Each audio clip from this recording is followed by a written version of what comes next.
Karin, if you could give the gift of health, wealth, or happiness, which one would you give and why?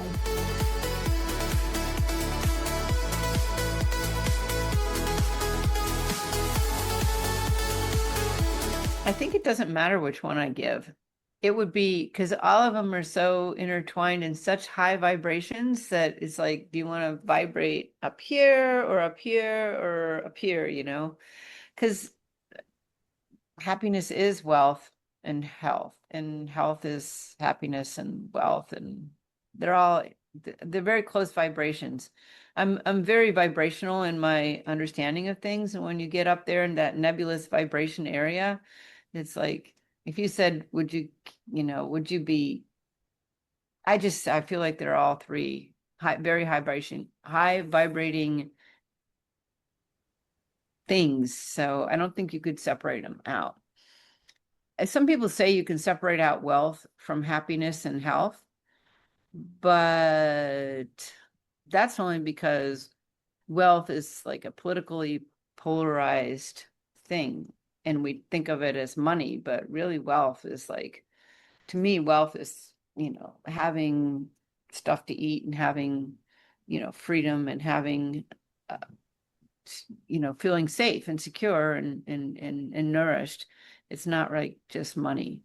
And the money vibration can be low, used for bad things, or it can be used for really good things. But wealth, feeling wealthy is a high vibration.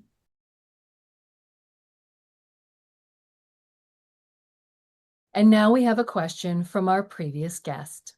What is the biggest change that you saw in yourself from when you were younger to where you are right now?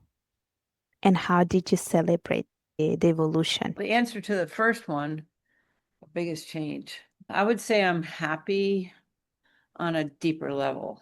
Like that's probably the biggest change. I'm truly happy on a fairly deep level.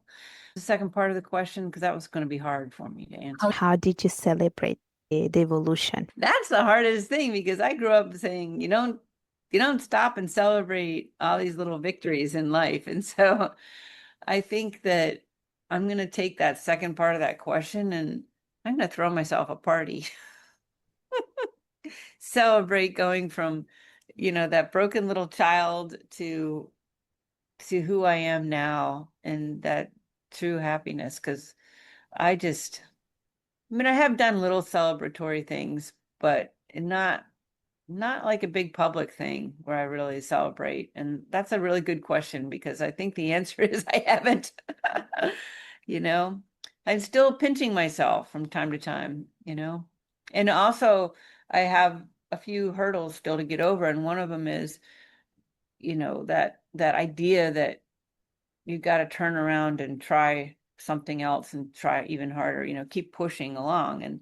And I really, I advise people all the time on the opposite, especially, 80-year-olds that are in nursing homes and stuff. I'm like, dude, you've made it, you helped the earth. You're supposed to be like enjoying your life right now and celebrating. And here you are beating yourself up because you're not taking more classes or, continuing the journey. But it's a great question. And I have to say, I deserve a party. Or maybe I'll make a ribbon and wear it.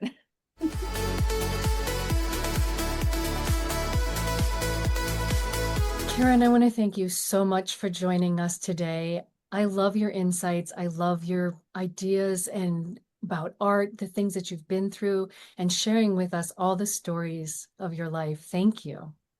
Oh, you're welcome, Christina. Thanks for having me on. And really, you're doing a fabulous job pulling out information from me and all your guests. It's really been a pleasure getting to know you.